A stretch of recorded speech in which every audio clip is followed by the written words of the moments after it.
and welcome to another episode of New Game Plus. I'm taking over the reins from Cringy today. So I'm Jason. I'm joined, of course, by Cardi and Donald. Hello, how are you, gentlemen?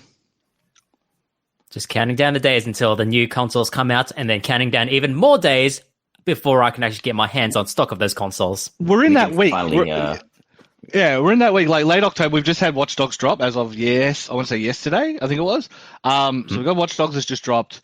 You know, there's all these games are starting to come out for the console launches, which are the 10th and 12th, I believe. Yep. If that's correct. So, I don't know. Yeah, we are in that period. We're in that kind of literally that 2-week holding pattern while we wait to find out what the new consoles are. But there still has been plenty of news that has happened during that time. Mr. Donald, do you want to tell us what those news headlines are? Yes, the biggest news of this past week, is Cyberpunk 2077. That game was originally going to come out in a few weeks, right? In November. Cool, happy? No, that game has been pushed back to December 10th, so it's been delayed by an additional 21 days. Remember, this game was supposed to come out April. Wasn't it June? Yeah, that's right, because they took over Rockstar month, because Rockstar doesn't release games anymore. They just release GTA. So yeah, just pulling from the official statements from the Cyberpunk 2077 Twitter account. So it's the classic big slab of text on plain generic colorful background. The biggest challenge for us right now is shipping the game on current gen, next gen, and PC at the same time, which requires us to prepare and test 9 versions of it whilst working from home. Since Cyberpunk 2077 evolved towards almost being a next-gen title somewhere along the way, we need to make sure everything works well and every version runs smoothly. We're aware it might seem unrealistic when someone says that 21 days can make any difference in such a massive and complex game, but they really do. I think the craziest element about that is the fact that the game's already gone gold. So the implication here is that this is all day one patch work. Or it's at least gotten to the point where it's such a massive issue that they've had to pick up the tools again. And I'm thinking, is it something to do with the fact that, is this a base console thing? Are they working on another version of the game, say like a Switch Cloud version? Rumors have it is the backwards compatibility-ish thing that PS5 and Xbox are doing. Apparently that is the sticking point. There was like a leak on Resetera or something like that. Yeah. Basically saying that, that's the one that they're struggling with. And realistically, I mean, if you think about it, it makes sense. Originally they were launching in April, and that would have allowed them time then to you've got 6 months after the launch of this gen of consoles, PC, no worries. So they're out. Then you've got that time to say, here's the gold game, and here's all of the changes that we're making to it in order to make it work for both of them. So I guess you can believe them or you can't believe them, but the excuse holds water. Do you know what I mean? So, and realistically, if it is just the kind of the beta testing and checking out all the bugs and stuff like that, 3 weeks. It doesn't sound like 3 weeks can do a lot, but realistically, 3 weeks when they're not actually working on the content, it just means that they'll just focus on that. So it's going to be awful, tedious, boring work, but it definitely makes sense and they obviously want it out before Christmas. So yeah, it holds water. That it's going to come out before Christmas, because that's definitely a big thing. B, obviously with a lot of the production issues that COVID has presented, especially with the manufacturing of said consoles and said demand as well, and how the supply isn't really kind of keeping up with the demand. It kind of makes sense for a company like CD Projekt Red to be really skeezy about that. They're a bit unsure about just putting all of their chips onto the next gen bandwagon, where it's like, well, PS4 players, Xbox players, PC players, let's just lump them in too. The install base is there. They're ready to go. They want to get their Cyberpunk on. So it makes sense for them to make this move. Yeah, for sure. On the other end, but also it does mean that like you say, it's tools down, tools back up, but let's face it, it's another 21 days worth of crunch as well for these CD Projekt Red developers who have been crunching, I'm going to assume basically non-stop for the last 9, 12, 18 months, however long that they've been in real development mode for. I think the shareholders are starting to to go. It's time now. Wrap it up. Like also the game. Also what's called the game is on Twitter as well. Very much going, come on, hurry, because the developers have been receiving death threats because, of course, they have. Yeah, it's not fun, and honestly, it's horrible. It is terrible seeing that kind of stuff, and this is the thing that you see a lot with games that are hitting the mainstream and stuff, where you can see a lot of like independent developers or some of the lower scale teams. The fans are pretty understanding. They're like, it sucks, but it's fine. Like, we understand these things. But like these kinds of games that cop delays, like, Cyberpunk and, even relatively speaking, The Witcher 3 before it came out, like you just attract a lot of the gronks, the anonymous gronks on Twitter, and then suddenly receiving death threats and, like bomb letters in the mail and all that sort of stuff. So, it's goofy stuff. shit that gamers get up to. Yeah. Although, where are they getting all this anthrax from, though? I want to know. Actually, no, I don't want to know. It's actually not that hard, but don't worry about it. I think that's everything.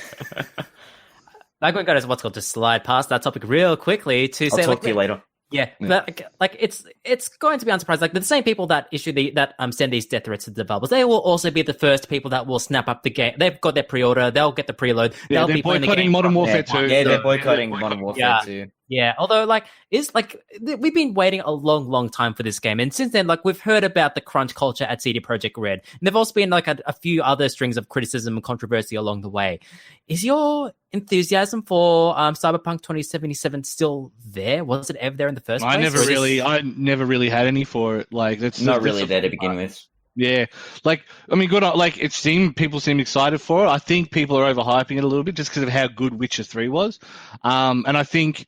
I think Cardi said a few times, it'll just be the Deus Ex sequel that never came because we had to have Marvel. It's the Deus Ex game that Square Enix doesn't want to make until they realize this game's going to sell crap loads of copies and make a shit ton of money. That suddenly, like, I wouldn't be too surprised if there's a CG trailer announcement for a Deus Ex game next E3 period. Like, guaranteed now, okay? But again, like, I think a lot of people are starting to overhype it to the point where this is the second coming of Jesus. And I'm going to make another prophetic statement here that CD Projekt Red's known for Witcher 3. A lot of their games before that have been very much like either you love them or you hate them. There are some objective elements that aren't particularly the best.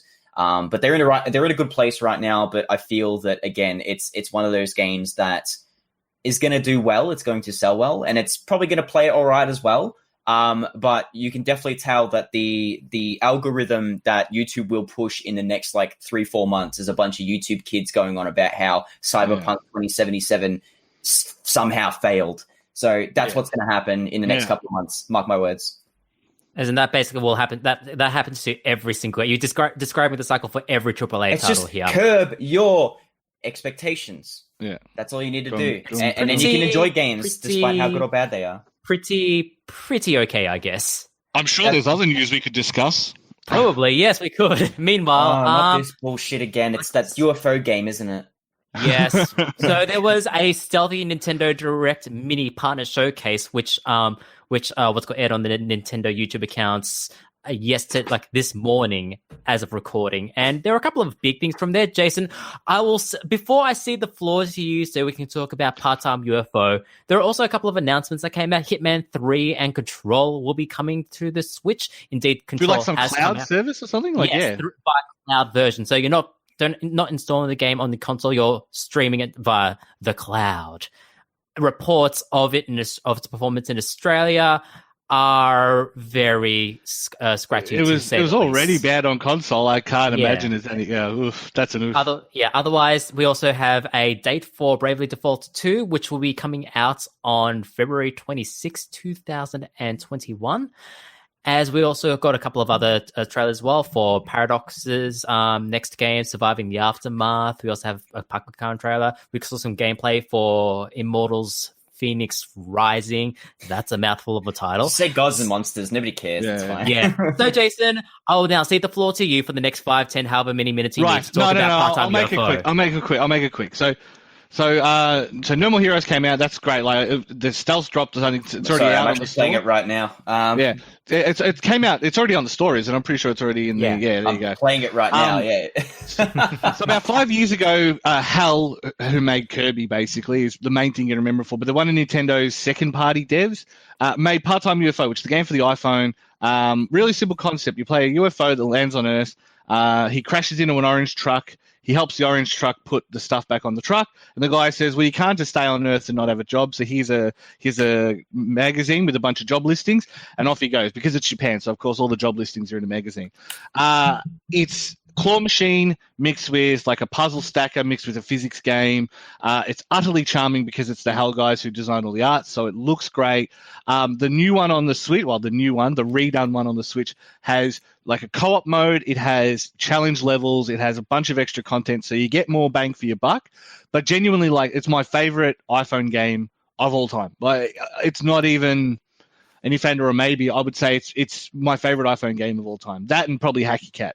But like, like genuinely, of all the things that snuck out for that direct, that was probably the one that I was like, because I just happened to check the store. I didn't even see the direct because nobody knew about it. I just remember I was just looking at my Switch. I'm like, hang on, Part-Time UFO, and I just bought it. I just bought it. Didn't matter. I think the amount of respect. I think the amount of respect. Sorry, my cat's in the way. I think the amount of respect that like a lot of these games are getting, especially on the Switch, is also pretty nice as well. Because it'd be pretty neat if certain developers, Epic Games, would release some of their good games like Infinity Blade, instead of just making it not available for purchase anymore. I mean, I'm sure a game like Infinity Blade would be really good on the Switch, considering we haven't had a Punch-Out game in ages. Well, Cardi, the monkey paw has killed. You are getting Infinity Blade in Fortnite.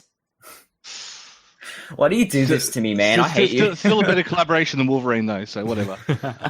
We also got the announcement of No More Heroes 1 and 2 being ported to the Switch. Cardi, have you been playing that? Yes, I've already dumped...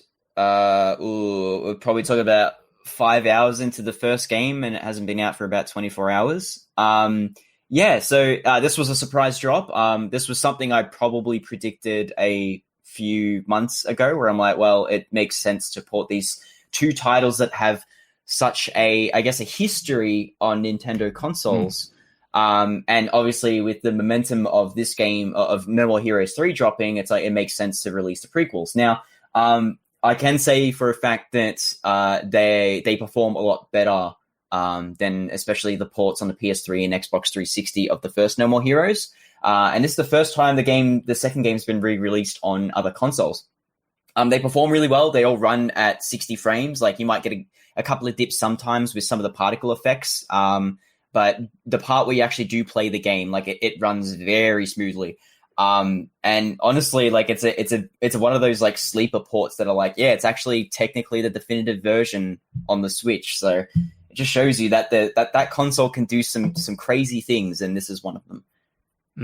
And it's like with Part-Time UFO, with No More Heroes, like, it's good to see like these games come to a brand new audience at a pretty decent price as well. So yeah, like, they're all low. Yeah, like I mean, Part-Time UFO is sub $15. So yeah. So like, speaking of consoles, this is a terrible segue. We've got some developments on the PlayStation 5. So a lot of the press have got their copies of the PS5. They've been releasing videos on the unboxings and focusing on the DualSense controller as well. So the main gimmick of that is that the controller is loaded with haptic feedback. So like in Astrobot, in what can be talked about Astrobot, one of the levels where you're running around a beach, you kind of feel the haptic feedback of little tippy taps on the beach. Same thing as if you go through the water. Same thing, like and like, I'm hearing nothing but effusive praise about the haptic feedback and the resistance that can be offered by the triggers on that controller. But aside from that, so what the Xbox One did already, kind of like that, but more so in that, like, it was kind of just more individualized rumbles on the Xbox One controllers, where it sounds like the DualSense controller has something a lot more than that. I think the developers of Deathloop have said, like, if ammo locks in a gun, like, you can make the triggers almost like lock out hard in that regard. Okay. The only thing I'm going to say is, who is going to use these things? Maybe Rockstar, maybe Sony first parties. No one gives a fuck. When are they going to learn that all these things that they send out to die? They had touchscreens to the DualShock 4. They had microphone. Who used them? No one. Do you know what I mean? Like, absolutely no one. So to me, I just do not understand.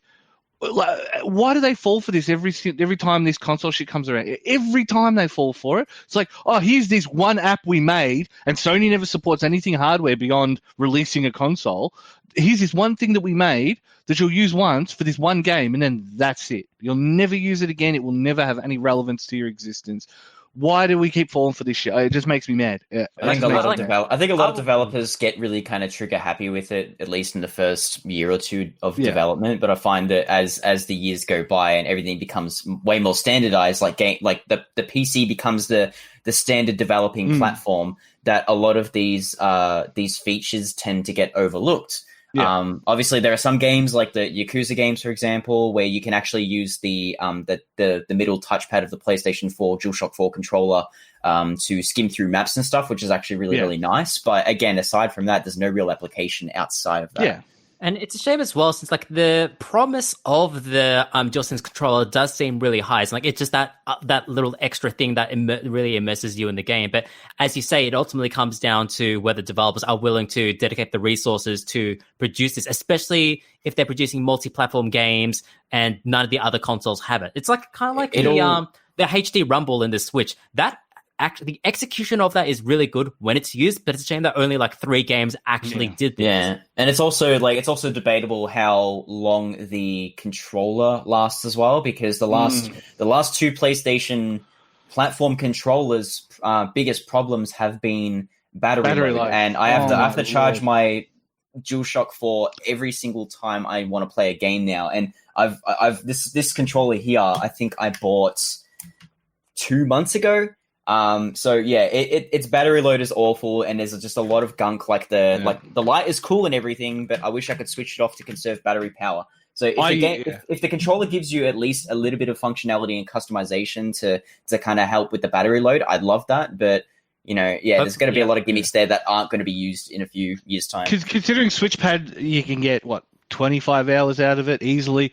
Out of a set of AA's and an Xbox One controller, 30 hours. Like, come on, man. Like, 6 hours. What is this shit? The Middle Ages? Like, I don't know. If that's not addressed, then all of this nonsense doesn't matter. All of it doesn't matter. I think we're probably going to see a lot of Sony first party and second party games take advantage of like the haptic feedback. Absolutely. I reckon there's probably going to be some sort of clause in Sony development of like, if we help like bankroll your game or market your game, you need to have these elements in there to take advantage of PS5. Yeah, exactly. This game, like it's like most Xbox games, like this needs to have multiplayer, or at least some sort of component or whatever. So they're going to have something like that. But like a lot of third-party games, like developers are just going to go, it's cool, I guess, but if we're not contractually obligated to use it in any way, shape, or form, we're not going to. Like, who cares? And there are a pair of games coming out in the PS5 launch-ish window, which will very likely utilize it because they are getting that good Sony money. Destruction All-Stars, which was supposed to be a launch title, that has been pushed back to February 21. However, in exchange, that game will be coming to PlayStation Plus users for free. Same Bugsnax as well. That will be coming out at PlayStation 5 launch, and it will also be made available to PlayStation Plus subscribers for free for until January. I think it's November, December to January, so it's kind of the early adopter ambassador program, I guess, so to speak. But I knew something was fishy about that because that was my second game that I was going to pick up as soon as I got my PS5 pre-order confirmation. I'm like, okay, well, Demon Souls obviously, but so I was trawling everywhere for like all physical media places, like the usual vendors, and I'm like, where's Bugsnax? Why isn't anybody talking about Bugsnax? And then next thing you know, Sony's just gone, oh yeah, we're going to do it like a wholly digital thing or a PlayStation Plus thing. And it's like, oh, okay, that makes sense. It's the Resogun of this generation is what they're trying to frame it as. And I'm hopefully it does well because like I really liked Young Horses' previous game, Octodad Deadliest Catch. So like, is it those guys? So it's got all sorts of goodwill on my side. I'm down for it. I'll be keening up for it. I didn't care until I heard that. Now that I heard that, I'm okay. Now I'm interested. Before that, I was like, it looks okay. There seems to be a side of like a bit of a dark surrealist tone that the game's not particularly showing yet, but they're hinting in the trailers. So that's what's gotten me into it. I'm like, there's something there that I reckon we're all going to enjoy. But there's a bit of subversiveness there. But I'm really interested, and obviously a developer like Octodad, I think there's a lot more there than what's on the surface at the moment. So, color me keen. No, yeah. We'll talk about that show. Talk about that game. When it comes out in a future episode of New Game Plus. Anyways, I believe that will do it for news. Unless Jason, do you want to talk about the? No. Let's wrap it up there. So. Yep, I believe, and with that is everything that has happened in the world ever. Jason. We'll be back right after this with some discussion of Among Us. You've probably played it. You probably have an idea what it is, and if not, we're going to fill you in anyway. We'll see you straight after the break. Alrighty, welcome back to another episode of New Game Plus. We are live recording on Twitch. You can also catch us, of course, on Spotify, on YouTube, on all the other places that you usually find our content. The thing should be flicking over that side. Doesn't matter. Whatever. It doesn't matter. It's over in the corner. So basically, don't forget to check us out there. Don't forget to like and subscribe to YouTube. Like and subscribe here if you want. I'll take your money. It all goes to making my only he will wall look better. Just me. It's all going into my pockets. But let's discuss about Among Us. So Among Us is a cultural revolution. For those of you who haven't heard it, it's a what do they call them? Social game? I'm sure there's an social deception game. Yep. Yeah, social deception game. Basically, 10 people inhabit a spaceship, and you can customize how many imposters there are. And the idea is, as the imposter, you have to go around and kill people in the crew. And as you kill those people, if somebody discovers a body, you come into like a conference basically and discuss who do you think did it, who was suspicious, blah, blah, blah. So it becomes that game of who can be the best salesman, who can bluff their way through. I've played it for, 5-6 hours. I'm, I think, 3 from 3 or 4 from 4 for imposter, but I'm full of shit. So it's definitely worth keeping in mind. I guess the reason it's worth discussing is because it is such a cultural phenomenon, and it's probably of the 3 games that kind of stand out during COVID. Of all the games that have come out, and there's been some great games that have come out, the 3 games that have really stood out and have really done extraordinary things out of what was expected. Animal Crossing was the first one, which gave people a great chance to sit down, have a regiment, have a normal life, I think if anything, for once the 1-to-1 time ratio worked in its favor. So that's the first game. I think the second game is Fall Guys, because nobody expected Fall Guys to be as popular as it was. I'm sure Devolver said, "We'll make this multiplayer game. We'll give it a try. We got billions of dollars now. We don't, we'll support it for whatever." It has done gangbusters. It's had collaborations with all these other Devolver properties. It's had Sonic the Hedgehog. It's got Godzilla coming next week. I'm gonna have to play it and save my gold crowns. But that's probably the 2. Then Among Us was revitalized, and it became revitalized from a push from Twitch.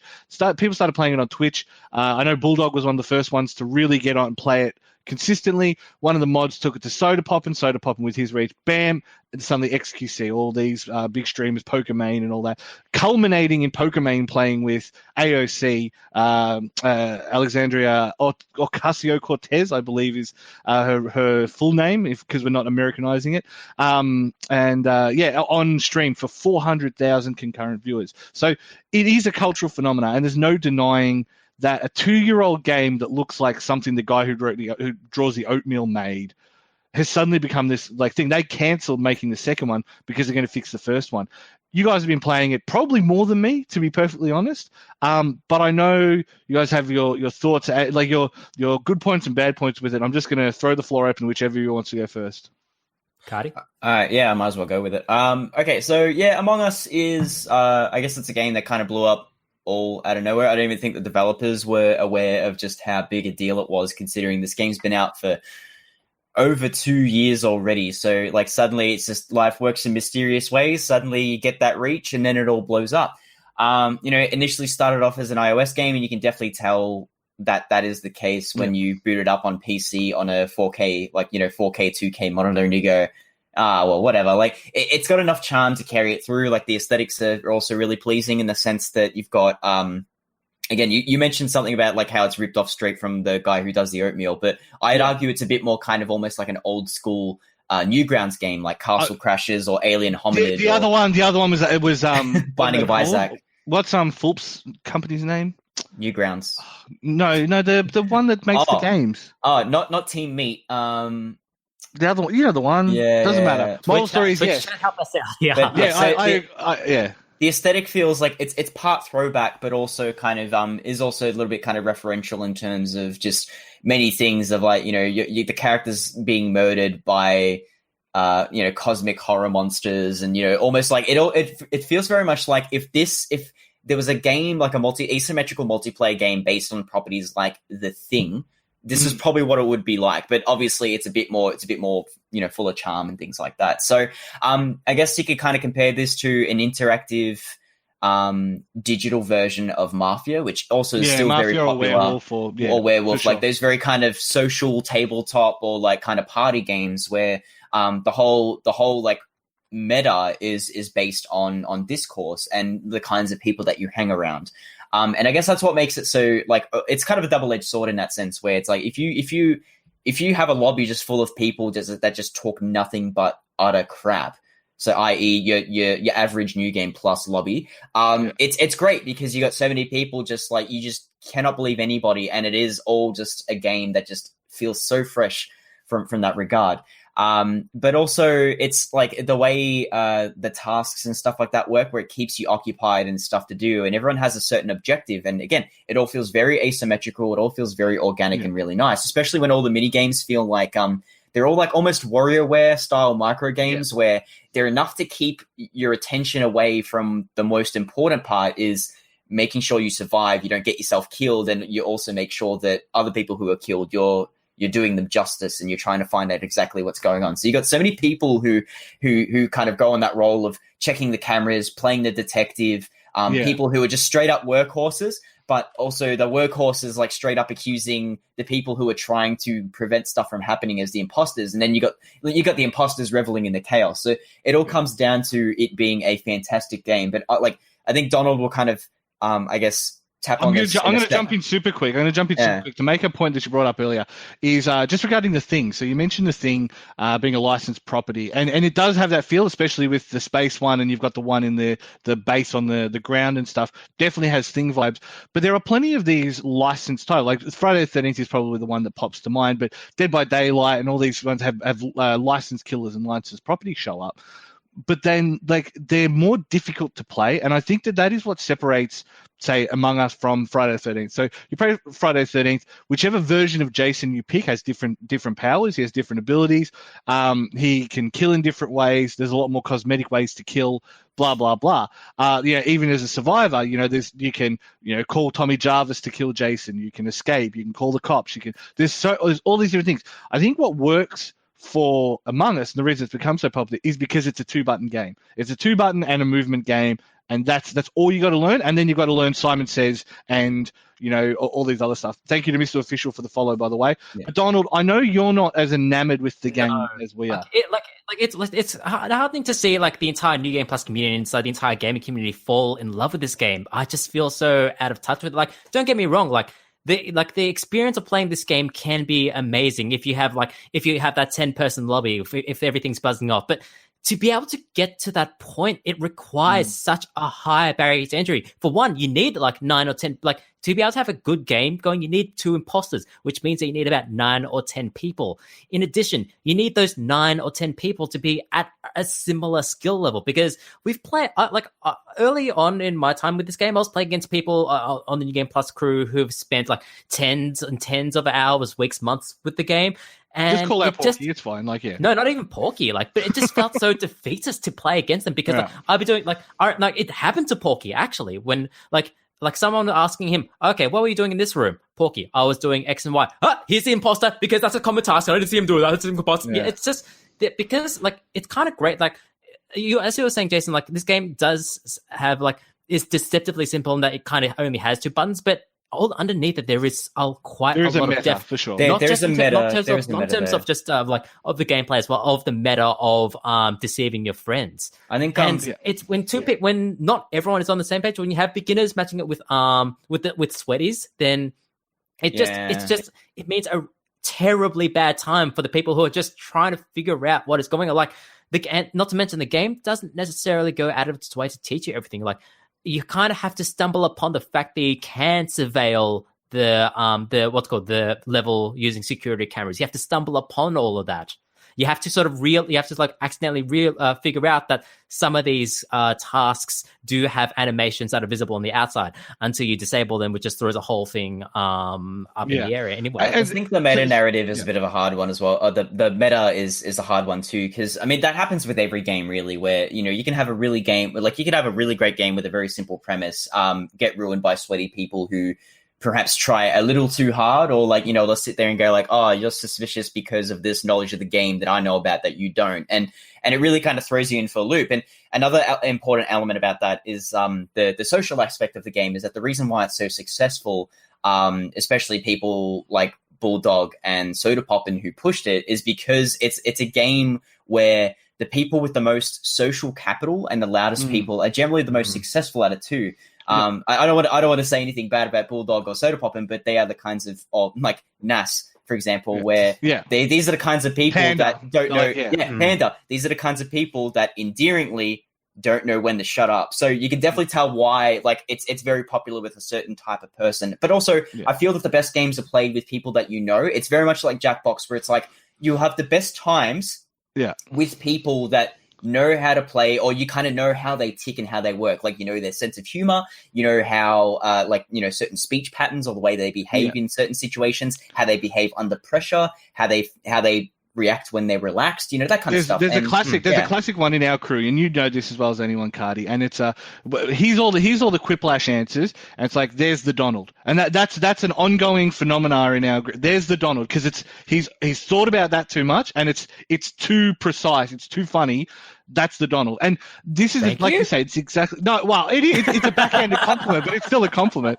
And so I think that you brought up Jackbox, and there's two things I'd like to go on to that. The Quiplash, where you talk about people specifically in the group. That is the most fun game on Quiplash to me. That is because in the right group, in the group of friends where everyone trusts each other, everyone knows each other's weak points, everyone knows when too far is and when not too far is, you can have some great fun with it, making fun of people. And that sounds awful to say, but I think part of being good friends is being able to riff on each other, but also being the first person to grab the bat if needs be. You know what I mean? So it's the camaraderie that counts, and I think Among Us is a game that has that relies on it. For sure. The other comparison I will quickly jump in is Cards Against Humanity. It's only funny if you're in a group who you know, so you know their sense of humor, and it's the same in a similar way with Among Us, where it's only good with people you kind of know. But that said, Prox played 100+ hours, and I guarantee you 90% of that is playing randoms on the American server at 4 a.m, and I can tell you that from next door. I would think that would be the worst possible way to play Among Us is with Discord randoms, because I'll get up and go to the shops or something at 8 a.m, and there he is still yelling at Americans. So because that's prime time for them. I thought we all did that anyway. No, I'm just Please, Americans, let us yell at you by subscribing to New Game Plus TV on Twitch. But I will say, so it's abundantly clear that you do this is a game that it kind of its populace kind of points towards how we view streamers in a way. We kind of Among Us is kind of an aspirational game in a way, because we want to have the camaraderie, or we want to have something resembling the camaraderie that streamers have amongst one another. Among Us. Among Us. Just say it. Who cares? Just say it. Yeah, he did. He tried. But just say the right part. But also, it could either be that, or it could also be just a sign of the times of we are just dead tired of lockdown, and we are willing to pop off against one another in this relatively safe environment. Well, the gyms are closed, so we gotta get our aggression out somehow. It's an important point you bring up as well, because isn't it funny how we all started with Animal Crossing and loving each other, and then eventually we just started pointing the finger.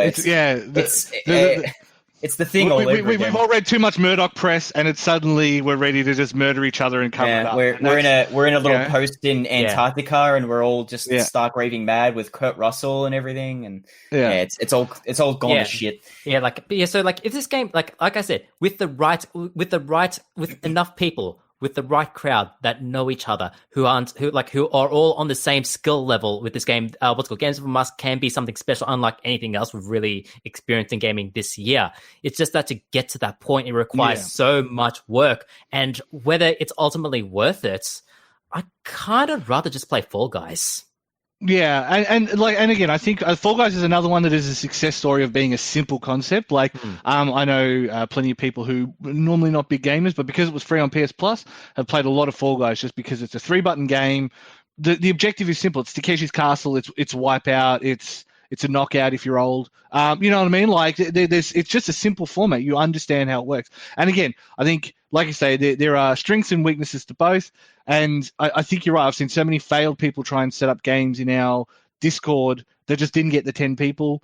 And they suffered for it because they were like, well, we can't play now. And then eventually that kind of wanes off. But like you say, if you've got a group who are playing it, and I think the other thing as well is that you eventually will start to become immune to people's lies. You'll start to pick up on their patterns. And then that in and of itself presents a dilemma where, you know when they're lying, you know what their patterns are, you know what they normally do. Everyone kept saying, like, if I wasn't saying anything, it was like, Jason's being quiet. I'm like, I've got nothing. No one's accusing me, so why would I say anything? Why would I defend myself when I've got nothing to defend? But people had started to be used to me, like, trying to dominate the conversation to throw people off. That became a thing. Thank you to Just Chillin' Gamer for the follow. But is there anything else you guys want to add before we end the stream for today? Oh, not the stream, no. End the segment for today and move on to the next segment.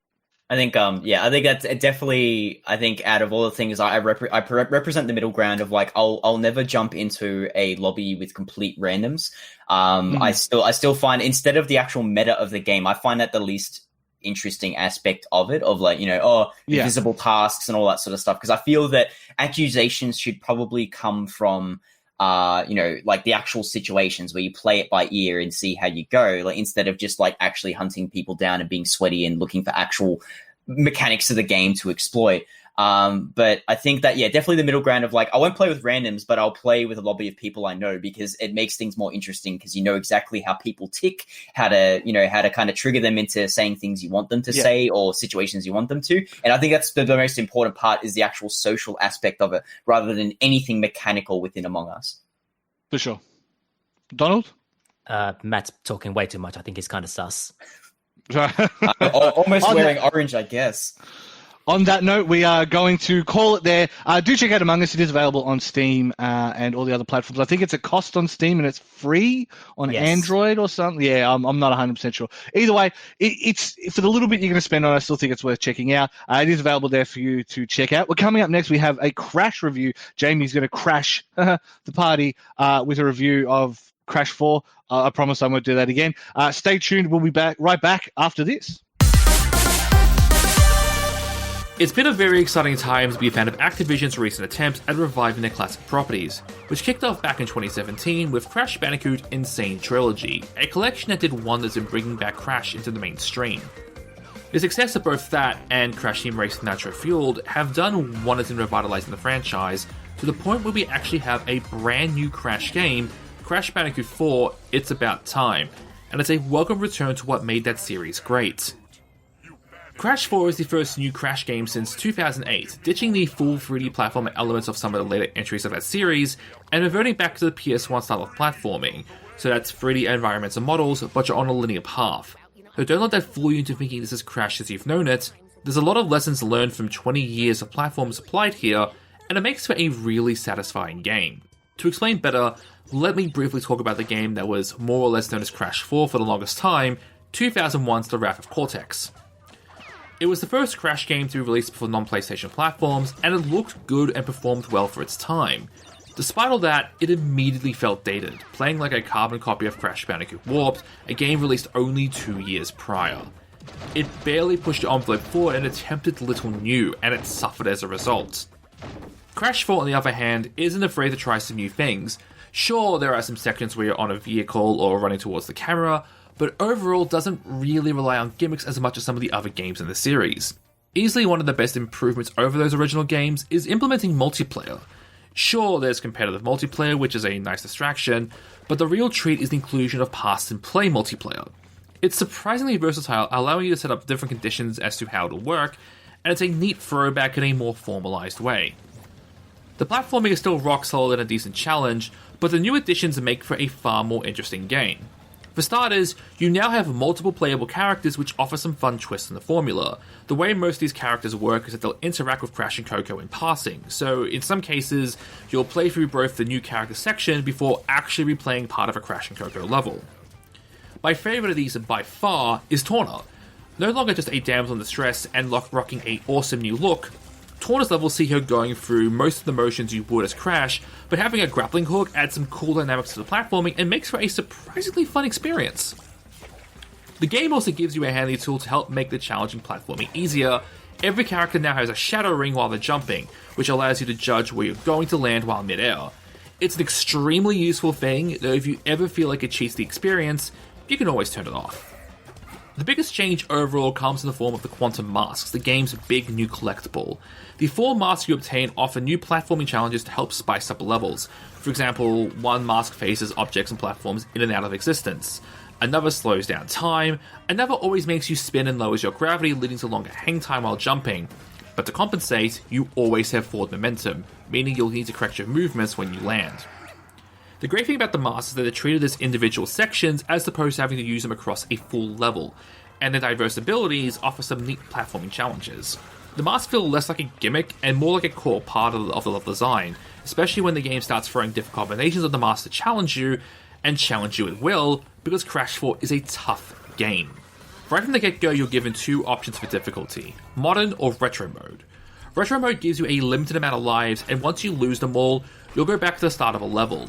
Modern Mode, the mode that the game actually recommends, ditches all this. You'll have unlimited lives, and deaths are instead counted up. Though trust me when I say this isn't the game's real difficulty. Rather, the game's proper difficulty comes in just how much of a completionist you are. If you just want to go through the levels and not really worry about collectibles, then it's a tough and challenging game, but one you can get through with some persistence. If you're going through all the collectibles and shooting for full completion and going for all the achievements and trophies, then all I can say is good luck. As part of going for completion, you'll have to contend with the game's most disappointing element, the inverted levels. Basically, these are the same levels you've played through, but with a new visual skin. Some of these will make for a more challenging experience, some will present a cool look, but none of them fundamentally change the level. You're still playing through the exact same level, just with a different look. It feels like a missed opportunity to really freshen up the levels or offer a new challenge in an existing level, sort of like how the prankster comics that work in the Super Mario Galaxy games. Don't get me wrong, there's some cool attempts here. You've got some levels where your vision is pulsing, so the only way to see further is to keep spinning and moving, but levels like that are the exception rather than the norm. With all that being said, Crash Bandicoot 4 It's About Time is a welcome return to form for a series that's been dormant for so long. The game feels great, and most of the new additions do wonders to really set it apart from its predecessors. With Crash very much back in the spotlight, it'll be interesting to see what Activision do from here, especially considering there's a purple dragon on the bench whose time to shine may be on the books. Alrighty, welcome back to New Game Plus's live record. Thank you for everyone who has been watching so far. Thank you to the follows. Don't forget, you can also check us out at, I think I'm going to get it right this time, there. Nope. That corner. No? Is that Nope. wrong? No, that's right. That's the right corner. Don't do that. Don't worry. Check us out at all those other places, Facebook, YouTube, all that kind of stuff. Don't forget as well, if you do have, if you are in Melbourne or in Adelaide, you can check us out on television as well. That's Monday nights at 10:30 in Melbourne and Friday nights at 9:30 in Adelaide, as we found out thanks to Steve on our Facebook page. The game we're talking about next. Now, we're no strangers to Japanese games, especially no strangers to gacha Japanese games here on the New Game Plus crew. I would say that half the team has their background gacha, which they just leave on in the background. I know, Cardi, you're a Sino Alice fan. Trey is literally listed a gacha, and he's probably played it. Everyone's got their vibe. I mean, Galia and Mog are friggin' Love Live. Like, woof. Everyone's got their vice. The newest vice to come along is Genshin Impact, which is a RPG with gacha elements. So I guess the thing that differentiates it from a lot of the other, say, mobile gachas, and this game is available on mobile, is the fact that it is, I guess, a fully fledged combat RPG. It's a third person. Everyone has different powers. They have different unique things. It has a story that you follow to a certain extent. But the main difference is that you basically pull rolls to get characters, and the more that you get characters, you double them up, triple them up, put them on top of each other, and then boost them that way, the traditional gacha route. Now, the game itself, it's a very breathtaking game. It's a very pretty game. If a little generic, it obviously borrows a lot of cues from a lot of the Japanese industry, but also specifically stuff like Legend of Zelda with the stamina bar. So it's taken a lot of elements from these different games, put them together, and released it into the Ultimate Gacha. The question becomes, at what point are we comfortable with these RPGs being gacha games? And this is at the hardest. Yes, Kitty, it is at the hardest point. A gacha game. And the Cash just distraught about it. But how much have you got? So you guys have played it. I've not even installed it, specifically because I never liked the aesthetic to begin with. I thought it was a little bit too thing for me. But I can definitely understand why people would. It's very pretty. There is a lot of gameplay before you have to start spending money. But once you start getting to late game, you have to start spending money. What's your guys' experience with it? I'll let you take the floor, Don. Yeah, first. what's called that's the first thing that comes to mind when you look at this game. Like, it is very much aping that Breath of the Wild style. Like, not just the color palette, but also just the emphasis on the seeming emphasis on exploration of being that full-fledged exploratory character RPG. Except it just doesn't, it kind of is there on a superficial level and nothing more. So sure, there is a world to explore, but you're not exploring for the sake of exploration like you were with Breath of the Wild. You're being led to various destinations by the gacha cookie trail. Like, you have stamina and you can climb up places, but it doesn't really become an issue. It's not like Breath of the Wild, how the reward for playing more and doing more shrines is that you can climb further and further higher. That's here, but there isn't really that it's kind of downplayed here. Hell, there's even a system where you can put icons on your map and save them for later, but it's not really needed here because you can just because there are teleport points everywhere. A lot of points are highlighted on the map, and at the same time, you kind of know where the main points that you want to go at. So it's kind of really superficial in that regard. I'm sorry. What is that man doing to that cat? She's tangled into my microphone and I can't put her down. Peter, please. I don't know. Okay, she's good. Okay, sorry. Were you done there, Don? Yeah, so okay. Yeah, but just talking about like the similarities between Breath of the Wild and this game and how it kind of doesn't get there. Yes, I could not agree more. So I find that a lot of people's qualms with this game is the idea of this game ripping off Breath of the Wild by wholesale. I disagree on that sentiment in the sense that, in fact, the actual elements that it borrows, I'm completely fine with games taking influence from other games. That's how standards are set. But I find that Breath of the Wild's comparisons are actually the actual elements where they add a stamina meter and being able to climb everywhere. I find that there's not really much verticality in the environments, meaning that the same sense of accomplishment that I got from Breath of the Wild is leveling up your stamina enough, or at least temporarily improving it so that you can finally conquer that gigantic cliff that you weren't able to climb for the first 10 hours of the game. And it gives you this idea that not only are you fighting against, the ancient guardians as well as enemies in the game, but also the environment is also kind of an enemy that must be conquered as well. Cliffs and, getting across areas and, the harsh cold or the seething heat. Genshin doesn't really have any of that at all. I can climb almost every surface in the game and I was still basically on base level stamina. So even then, the comparison just it's not aping it in the sense that it makes really any sense in the general kind of gameplay loop. On top of that, I feel that the better comparison here is that it takes a lot of cues from, at least its combat, from Platinum Games. So probably the most notably is definitely either Bayonetta or Nier Automata. And you can definitely tell that through the animations. There's a lot of influence there. But I feel that a lot of the good influences that they bring into the game feels a little bit kind of cynical or just slapdash together in hopes of going, this is what's been focus tested, this is what people really like, and we're going to add this into the game without any rhyme or reason, or any reason as to why there's a stamina system in Breath of the Wild. It's just yep, cool, we'll just throw it in there, whatever. It must be said that seems to be the general takeaway, is that more than anything else, it seems soulless. It is, once you hit a certain point, it's basically, as we're seeing on the screen right now, it's grind. It's these temple grinds, it's doing your daily shrines, it's doing all that role. Yeah. That there's no like the idea of you're unlocking this to do X, Y, Z isn't really true. Like you mentioned, Zelda is Zelda, if nothing else, as much as I didn't like it as a Zelda game, as an example of emergent gameplay was fantastic. If I remember rolling a snowball down a hill to do a shrine, and it wouldn't work, and because the weapon that I had equipped was a flame weapon, and it was sitting around my back, so as I was holding it, it was cooking the snowball, so it wasn't big enough to knock through the wall to do it. That to me is great game design. That's consistent physics through a game world. It exists. There's not a point made about it. It's just, here is a thing that exists. How good is that?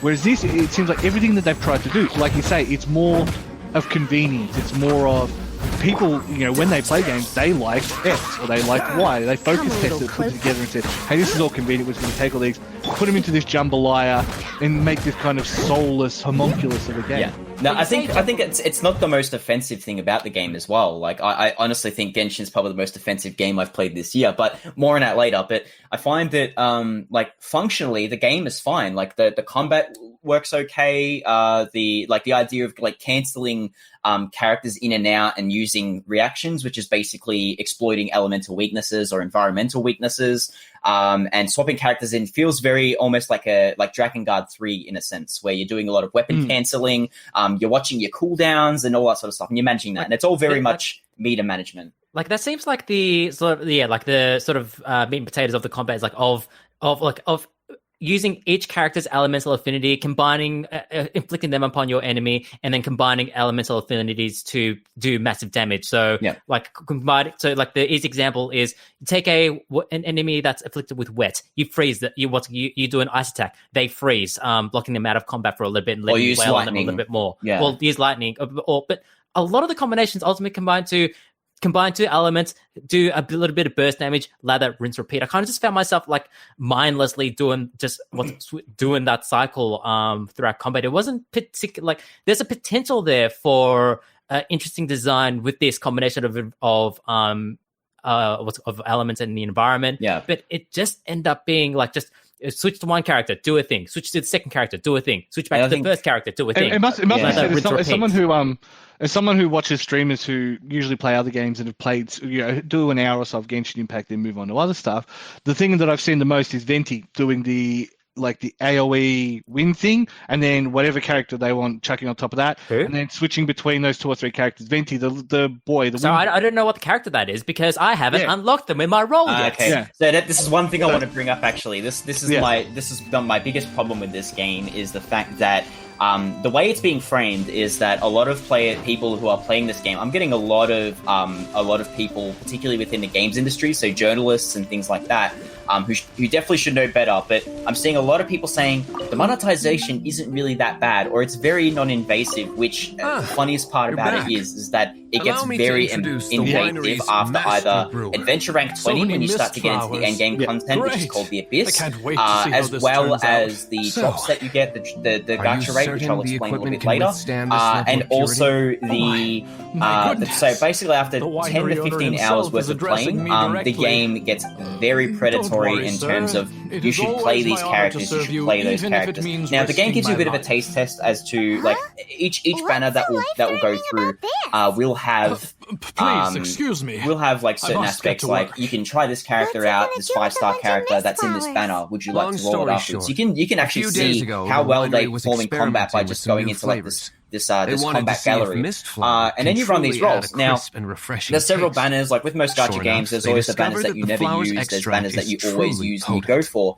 But I find that just explain to people who don't know what a banner is. I know what it is. A banner is basically it'll be like a limited amount of time of like a certain amount of characters that you can source from. So when you do a roll, it'll go, okay, well, you get a 5-star, you get a 4-star character, you maybe get like a 5-star weapon, a 4-star weapon. It is all just lottery. So it's basically like 3 banners of, you can have all weapons, you can go for really rare characters, or you can go for a combination of each, like up to you. That's what a banner is. It's basically a limited time exclusive kind of chance to roll these characters, and then they'll usually bring them back, say a year, 6 months, whatever down the road, when they need to revitalize it or update the metas. The worst part about that is that as it stands right now, the tier list, all of the low tiers, so basically all of the free characters that you get in this game, which again, another bullet point of a lot of people say that, oh, but the game gives you enough free characters that you can go on with it and finish the story and do all the endgame content.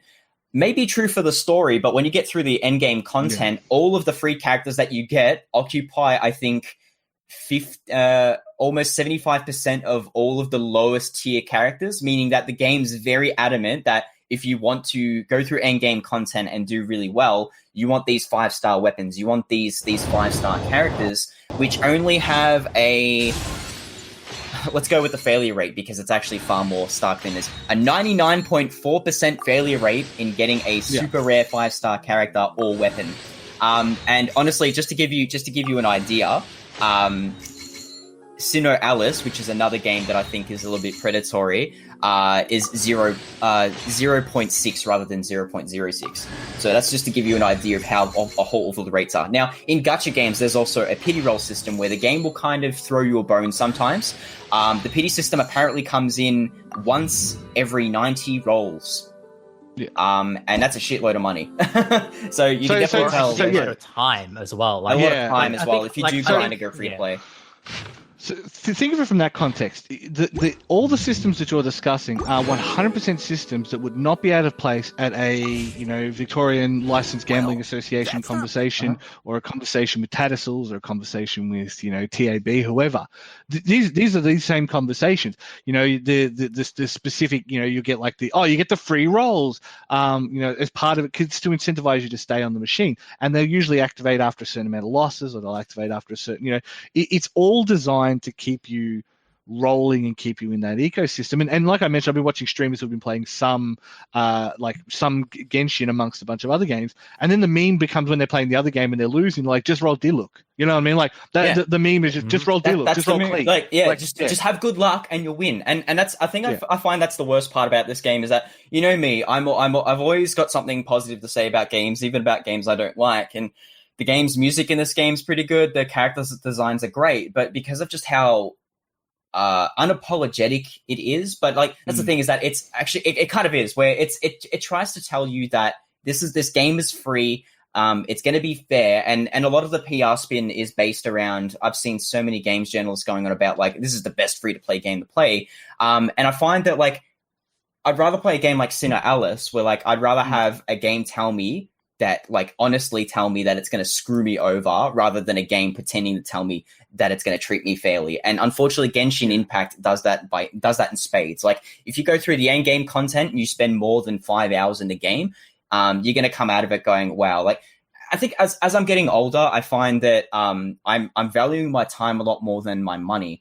And even then, I still feel kind of cheated, even if I did, maybe roll once or twice, or didn't roll at all. It's just I could be better spent maybe playing Breath of the Wild, where that game actually has vision, and at least a narrative to keep going on with. And if I could draw a parallel, this is very similar to the Avengers game that came out, where I think out of all the characters that are redeeming, I guess Paimon is. The little tiny little pixie girl. I think she's the only redeeming character in the same idea that Kamala Khan is the glue that brings the Avengers together. Because without those two characters, there's no real kind of if the game's not going to respect me, right? If there's really cool elements in Genshin Impact where there's a character, I think her name is Mona. And she's able to run on water, run really fast on water. She's got the fastest speed, but she's locked behind these banners. So it's if this game's not going to respect my time or my money, why should I respect it back? Sorry, Don, I cut you off before. Go for it. No, that's, and I think to echo Matt, all these systems would be in the very in your face free to play would be fine if the game itself was felt really good. It's the reason why I keep on going back to Destiny, because it has the best gunplay in gaming to this day. And so even if I'm doing mindless, dumb, repetitive tasks, it at least still feels good in that moment. I don't get that same sensation in Genshin Impact. Yeah. And yes, I know that every single system in this game is designed to keep you engaged with the game, from the dailies to the quest. It's just everything just to keep you playing for 5 more minutes. I know everything, and I know of the incredibly low odds of getting a character which I need to compete in the game. I intellectually know all this, and yet last Friday during our day off, I kind of just went down an incredibly dark rabbit hole of just like sinking like 4, 6, 8 hours in this game of buying in, not with money, mind you, just buying it entirely into the game, just engaging with all of its systems. And like, I kind of did that. Yeah, I kind of did that for a couple of days as well. Like just like almost like just going to full lizard brain mode. I could almost like just feel my focus just going off into sort of like just staring off to the middle distance. I just keep on getting the dopamine hit from achieving one tiny you were the rat thing. You got the cheese, right? Yes. But here's the really weird thing, though. So I was playing this game. I played up from Friday, Saturday, Sunday, played intensely. Come Monday, when I decided to log in after work, I kind of felt empty. I did not get any sense of fulfillment from it. Like just abruptly, suddenly, I just kind of felt like I was entirely done with this game. Like nothing had changed particularly. It just like even through the hard time gates that I needed to grind through in order to progress the story, even through those I played through. At this point, I just felt nothing. It's kind of almost as if my body had been feasting on this junk food gaming for so long. It was starving out for good quality, nutritious gaming. So, like, Jason, you said before that this game was kind of like a jambalaya of just a melange of mechanics and all that. I think of it more of as a halal snack pack of gaming, in that it is just empty calories that kind of tastes good in the moment, but is so terribly, terribly bad for you. And that after, say, like the first hour of like the good stuff of like the hot meat and cheese, you're just left with this coagulated mess of oil, cheese, and chips that you shouldn't really be touching. And to extend on the metaphor, essentially going back to do your dailies is like microwaving, and then you've got this coagulation of cheese and like soggy potato fries. Yeah, it's just, I'm sorry, I'm normally very positive when it comes to this kind of stuff, but it's like, I'm sorry, like this is the one time where I just go, this is so like the concept of this game and the execution's so offensive, and I'm just not buying it. Like, I don't think it's for me. Whatever, it's fine. If we're all going to jump on as well, the character models are absolutely haram too. So if this is a halal snack pack, those character models are absolutely haram. Too many thigh highs. I'm not allowed. Like, and just one last thing, like the game, like it is very much a mobile game, and so it does perform well on this device. However, it does heat up in your hand. Like after like say 5-10 minutes, I could like, if my phone became hot to the touch, I could see my my phone battery percentage almost start like to melt. The PlayStation almost version, like go down like by single digits, like every say 5 minutes. So the PlayStation version runs like crap as well. Like I played it on the PC, and like if you're going to be playing this game, like play it on the PC. It's the optimal option. But the PlayStation 4, for example, which is marginally more powerful than a mobile, I had cases where I was running at 30 frames per second, and I would actually get proper frame slowdown, like frame skips, when entering towns and in combat, which is probably not a very good thing. And it also had like, you know, because of just the way the game is specifically set to run on a phone resolution, I would always constantly have environmental like objects like constantly redraw themselves when I'm like meters away from them. I don't think it's a game that's entirely optimized for PlayStation. It kind of feels like an afterthought, really. And it's definitely a game that they originally wanted to be on mobile and mobile only.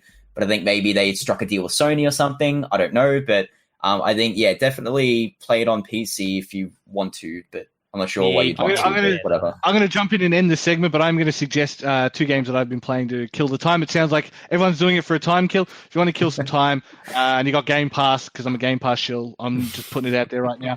Spiritfarer is a fantastic little indie game.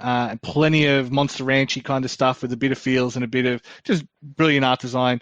Check that out. Or go play Hunter Call of the Wild and just go kill some deer. That's what I've been doing. I've just been sneaking through the jungle, like peeing myself, watching deer roam across the field, and then bam, just shoot them in the head. And I find that very relaxing.